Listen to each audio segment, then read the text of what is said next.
Hi friends. ഇന്ന് social മീഡിയയിൽ ഏറ്റവും കൂടുതൽ ആളുകൾ അങ്ങോട്ടും ഇങ്ങോട്ടും ഡിസ്കസ് ചെയ്യുന്നത് കഴിഞ്ഞ ദിവസത്തെ ഫിഫ വേൾഡ് കപ്പിലെ പോർച്ചുഗലും കോങ്കോയും തമ്മിലുള്ള കളിയാണ്. നിങ്ങൾക്കറിയാലോ, എത്ര പേര് കളി കണ്ടു എന്ന് അറിയില്ല, എങ്കിലും എല്ലാവരും കണ്ടിട്ടുണ്ടായിരിക്കും എന്ന് വിചാരിക്കുന്നു.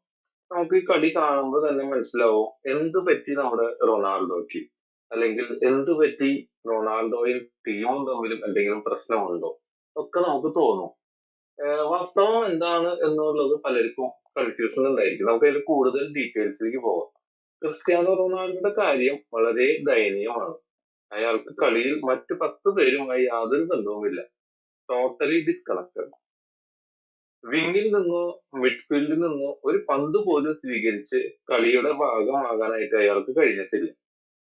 പെനാൽറ്റി ബോക്സിലോ അതിനോട് ചേർന്നോ ആരെങ്കിലും പന്ത് ഗോളടിക്കാൻ പാകത്തിൽ കൊണ്ടുവരുമെന്ന പ്രതീക്ഷയിൽ കഴിയുന്നു.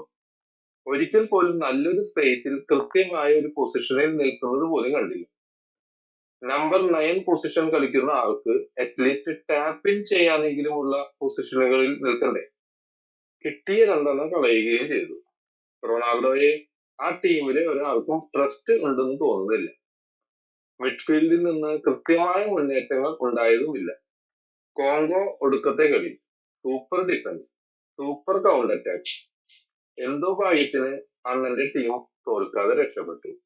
ഇത്രയും നമുക്ക് കഴിഞ്ഞ ദിവസത്തെ കളിയെ പറ്റി പറയാൻ പറ്റുള്ളൂ. തുടർന്ന് ആ മൈതാനത്ത് നിന്ന് ഇറങ്ങി പോകുമ്പോൾ ആരാധകരൊക്കെ അല്ലെങ്കിൽ ആ സ്റ്റേഡിയത്തിലുള്ളവരൊക്കെ കളിയാക്കലും കാര്യങ്ങളൊക്കെ നമ്മൾ കണ്ടതാണ്. എന്താണെങ്കിലും നമുക്ക് എല്ലാവർക്കും വളരെ വിഷമമുണ്ട്. എന്താണ് ഈ ഒരു സൂപ്പർ താരത്തിന്, അല്ലെങ്കിൽ ഫിഫ വേൾഡ് കപ്പിന്റെ ചരിത്രം തന്നെ മാറ്റിക്കുറിച്ച പല മൂമെന്റുകൾക്കും സാക്ഷിയായിട്ടുള്ള നമ്മുടെ ക്രിസ്ത്യാനോ റൊണാൾഡോയ്ക്ക് പറ്റിയത് എന്നറിയാനായിട്ട് എല്ലാവർക്കും ആകാംക്ഷയുണ്ട്. അത് മാത്രമല്ല, അടുത്ത കളിയിൽ എങ്ങനെയായിരിക്കും പ്രകടനം എന്നുള്ളത്.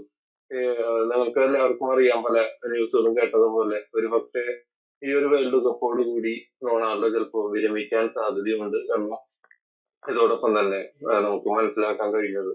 അപ്പൊ എന്താണെങ്കിലും അടുത്തൊരു കളി വരെ നമുക്ക് വെയിറ്റ് ചെയ്യാം. അദ്ദേഹത്തിന് നല്ലൊരു കളി അടുത്തതിൽ കളിക്കാൻ സാധിക്കട്ടെ എന്ന് നമുക്ക് ആശംസിക്കാം.